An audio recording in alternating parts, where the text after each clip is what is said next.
last thing I remember was the smell of expensive champagne and the sound of my father's toast echoing across the deck. When I woke up, the only sound was the rhythmic slapping of black water against a hull that shouldn't have been empty. I was 22 miles offshore, the engines were dead, the radio wires had been ripped out, and my family's $6 million mega yacht, the Gilded Horizon, was drifting toward a storm front. My name is Alex Sterling, and that was the day I realized that to my family, I wasn't a daughter or a sister. I was just a liability they had finally decided to liquidate. They thought they left me to die at sea. They didn't realize they were just giving me the head start I needed to burn their world to the ground. Drop a comment and let me know where you're listening from and what time it is for you right now. I'd love to know who's part of our community. Hysteria is biologically expensive. It wastes oxygen. So I didn't scream, I didn't cry, I crawled to the bridge, my head throbbing from whatever sedative they had spiked my drink with. The console was destroyed. No GPS. No emergency beacon. They hadn't just abandoned me, they had erased me. I looked out at the water. To anyone else, it was just a blue void. But I am a marine biologist. I don't see emptiness, I see data. The color of the water told me the depth. The drift of the seaweed told me the current. We were moving south-southeast, straight toward the abyss, a deep-water trench where the ocean floor drops 3,000 feet. If the Gilded Horizon sank there, it would never be found. That was their plan. A tragic accident in international waters. A body lost to the deep.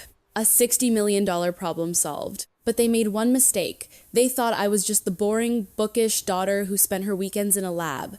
They didn't know that my boring life had been a 20-year crash course in survival. I scanned the deck. It was meticulously clean, stripped of anything that could help me signaling for help, except for one thing. Near the stern, tossed carelessly into a corner like garbage, was my diving gear bag. My heart hammered against my ribs as I scrambled toward it. They must have thought it was just wetsuits and fins, useless junk. I unzipped it with shaking hands. Inside was my waterproof logbook, my dive computer, and my regulator. And taped to the bottom of my oxygen tank, blinking a faint, steady red light, was a small black box. The yacht's emergency transponder. I stared at it, my breath catching in my throat. This shouldn't be here. This should be bolted to the bridge or smashed like the radio. Why was it in my bag? Then I remembered Captain Gregory. The way he had insisted on checking my gear himself before we left port.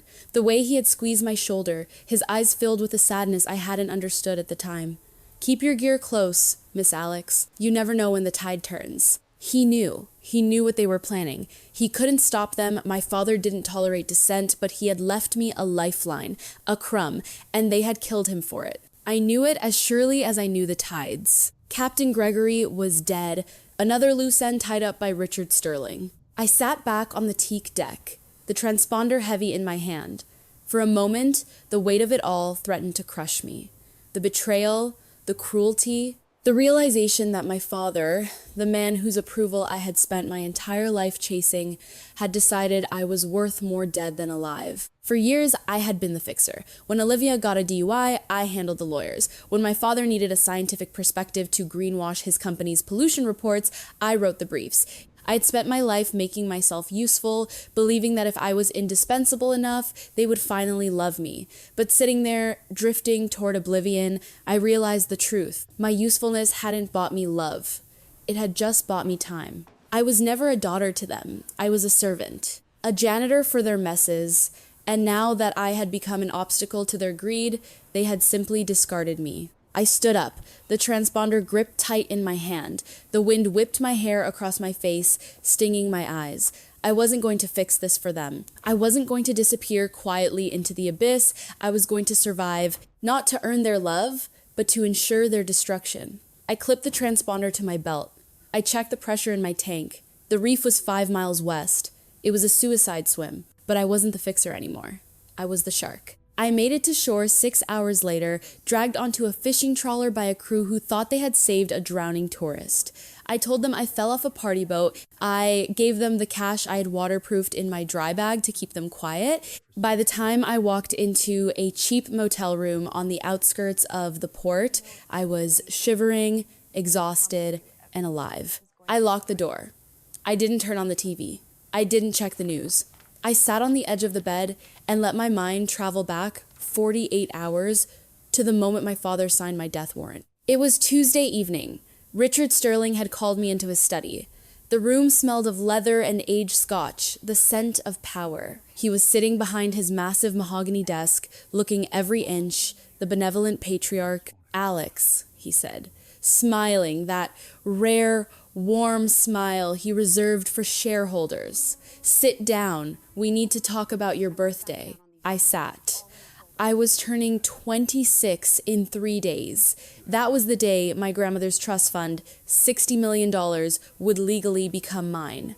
For years, my father had controlled it as trustee. Now, he wanted to discuss the transition. "I know we haven't always seen eye to eye," he began, pouring me a glass of water, "you with your fish, me with the company. But family is family.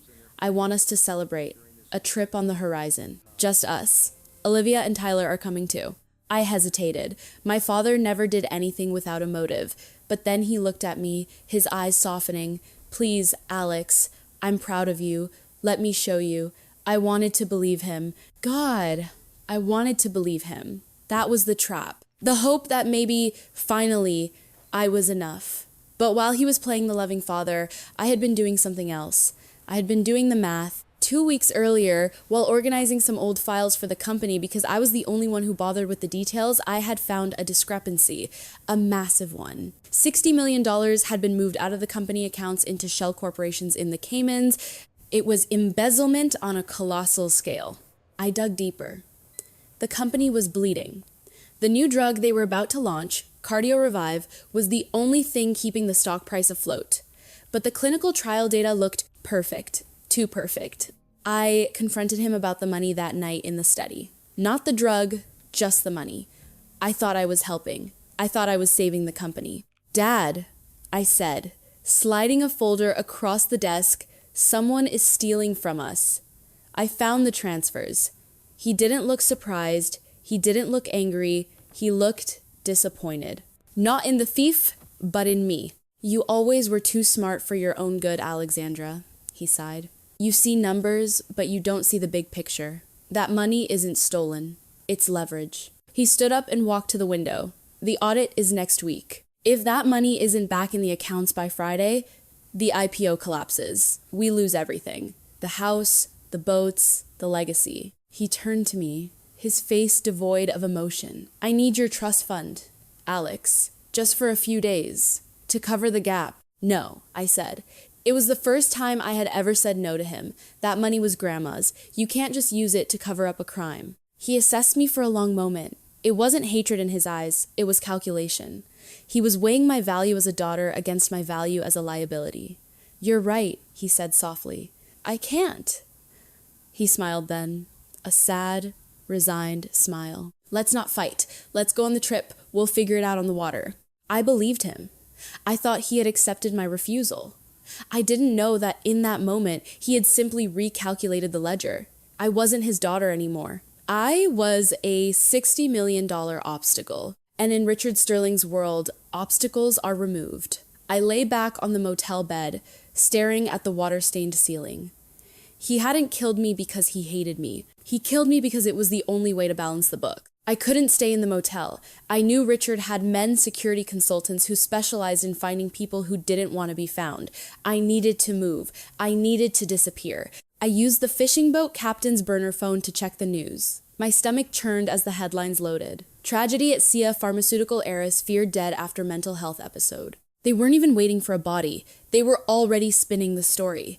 I clicked on a video link. It was a press conference held outside the Sterling headquarters.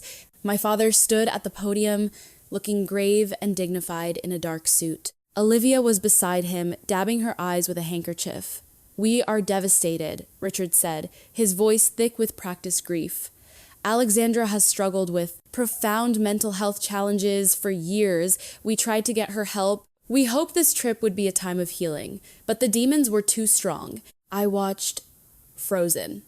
He was rewriting my entire life. My quietness, my focus on research, my preference for solitude. He was twisting it all into a narrative of instability. Olivia stepped up to the microphone.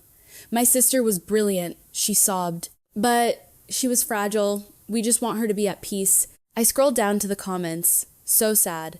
You never know what people are going through. Rich kids and their problems. Money can't buy sanity. At least the family is being open about it. Mental health awareness is important. They were winning. They had turned my murder into a PR campaign. And the worst part? It was working. The stock price for Sterling Pharma, which had been shaky due to the audit rumors, was stabilizing. Sympathy was buying them time. I slammed the laptop shut. They were using my death to sell shares. They were monetizing my murder before I was even cold. I knew then that going to the police was impossible. The police commissioner was on the board of my father's charity. If I walked into a precinct, I wouldn't be put in protective custody. I'd be put in a psychiatric hold. The poor girl is having delusions, they'd say. She thinks her father tried to kill her. And then I'd disappear into a private facility, sedated and silenced forever. I needed leverage.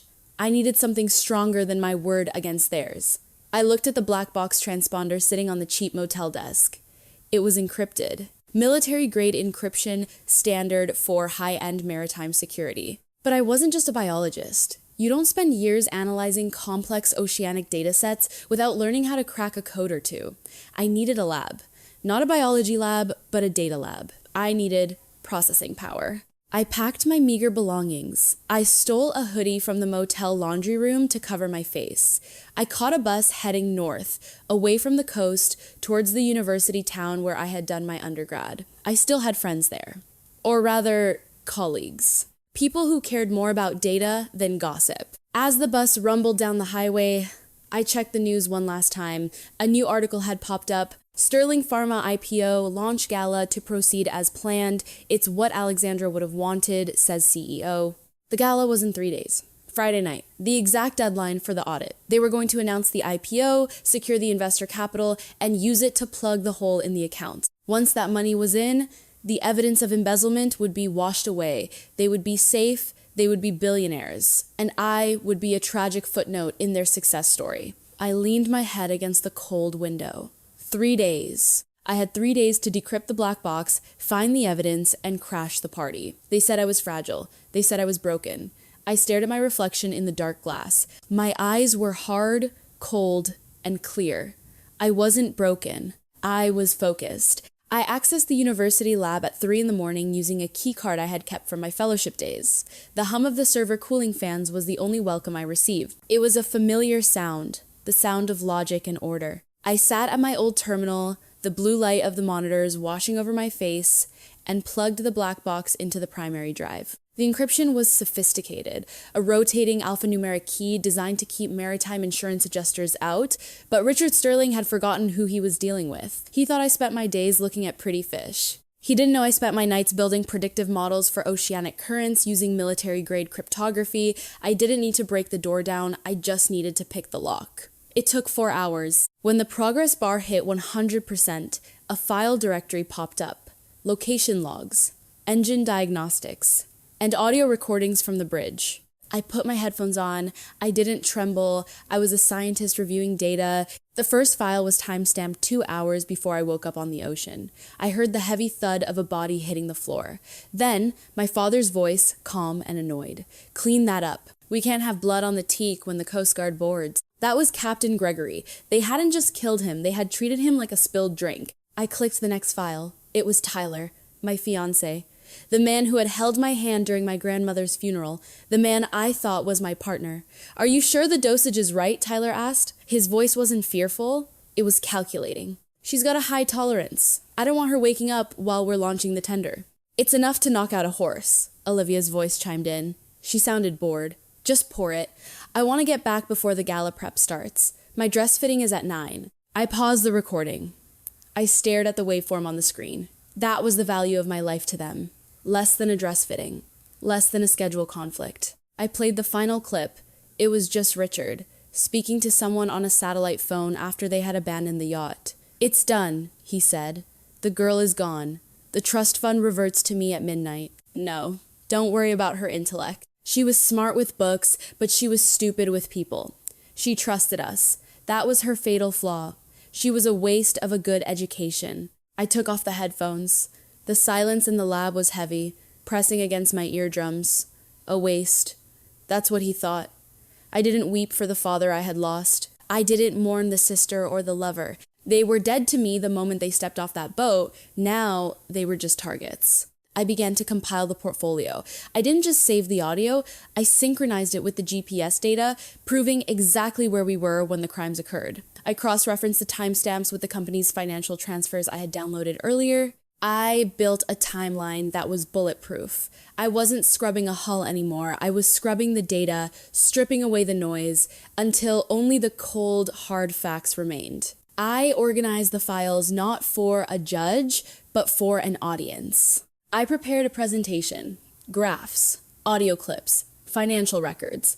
It was the most important research project of my life. By the time the sun rose over the campus, the dossier was complete. I saved it to 3 separate cloud servers and a physical drive. I checked the time.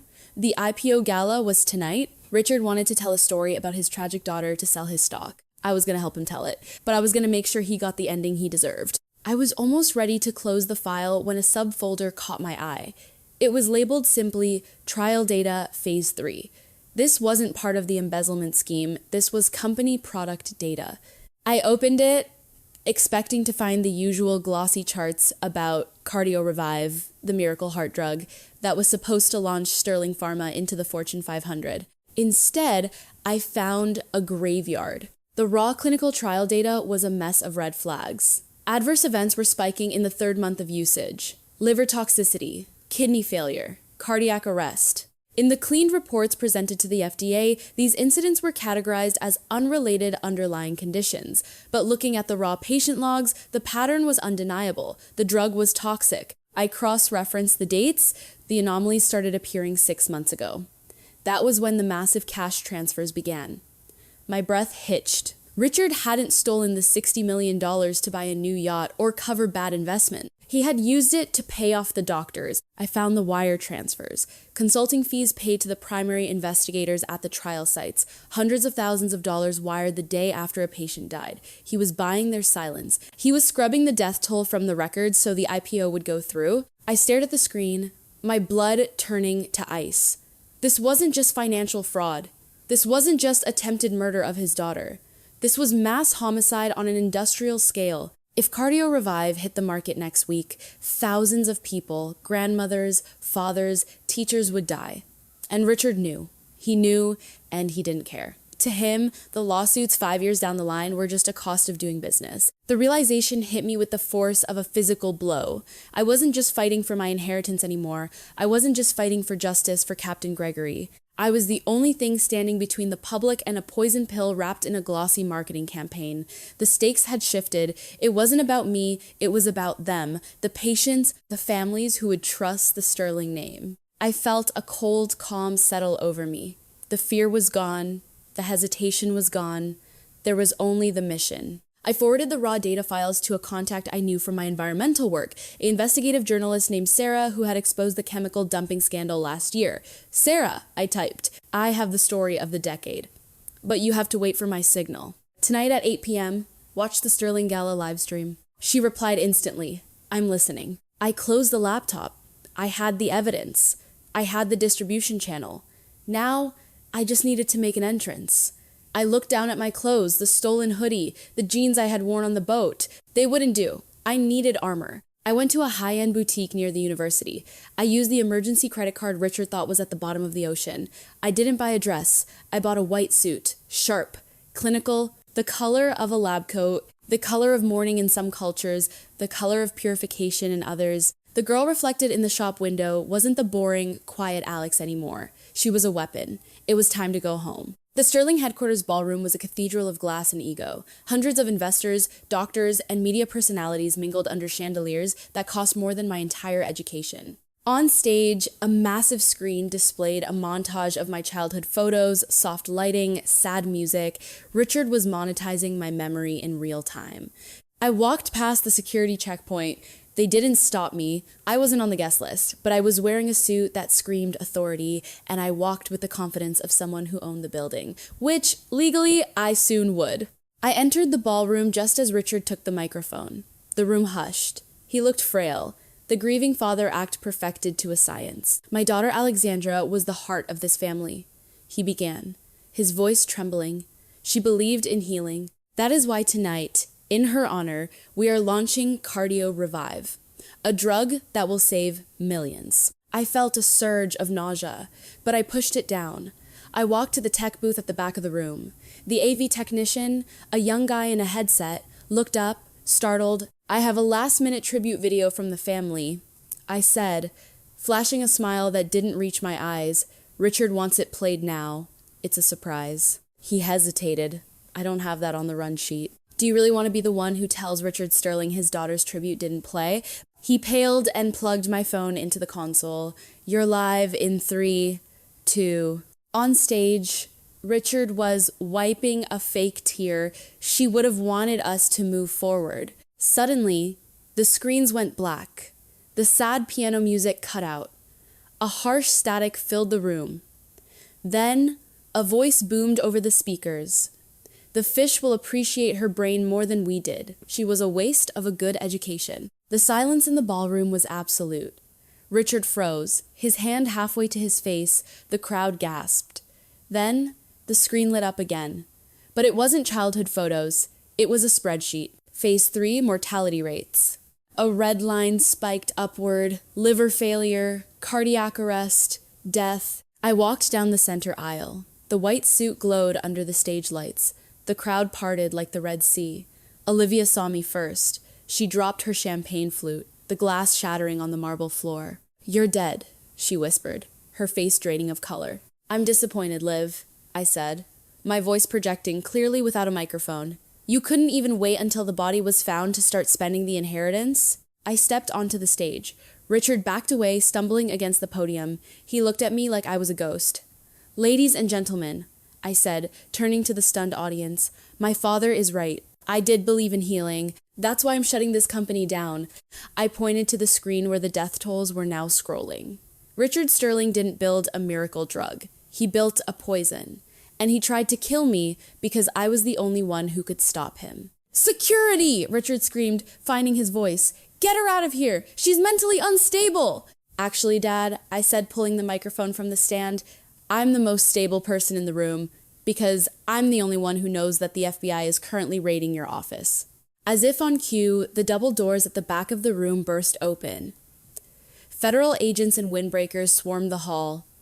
Sarah, the journalist, was right behind them, camera rolling. Richard looked at me, his eyes filled with a hatred so pure it was almost impressive. "You ungrateful little wretch, I gave you everything." "You gave me nothing," I said, my voice cold and final. "You gave me a trust fund you tried to steal and a legacy built on corpses."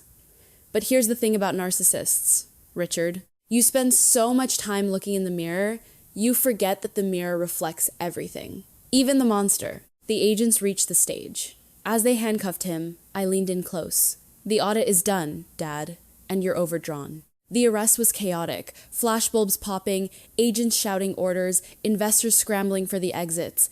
I watched from the stage as they led Richard Sterling away in handcuffs. He didn't look back. Narcissists never look back at the wreckage. They're too busy looking for the next audience. Tyler was arrested in the parking lot, trying to flee in his sports car. Olivia was escorted out, sobbing, her mascara running down her face, her phone confiscated as evidence. By morning, the stock had tanked to zero. Sterling Pharma was dead. I used the unlocked trust fund to buy the assets in the liquidation sale, not the factories or the offices. I bought the research institute. I rehired the scientists Richard had fired for asking too many questions. We're working on real medicine now. 6 months later, I'm back on a boat. Not a mega yacht, a research vessel. It smells of diesel and salt and honest work. I'm the captain now. I walked to the stern and pulled a small velvet box from my pocket. Inside was the Sterling family ring, a heavy gold signet my father had given me on my 18th birthday. A promise of a legacy I never wanted. I held it over the water. Below me, the ocean was deep and blue and endless. The abyss. I let go. The ring hit the water with a tiny splash and vanished. It sank into the deep, down to where the secrets lie. I looked at the horizon. The sun was rising, painting the sky in gold and fire. The water didn't drown me. It washed me clean. If you believe that the truth always floats to the surface, hit that like button and share this story, and tell me in the comments. If you held the evidence that could destroy your family, would you release it? I'll be reading your answers.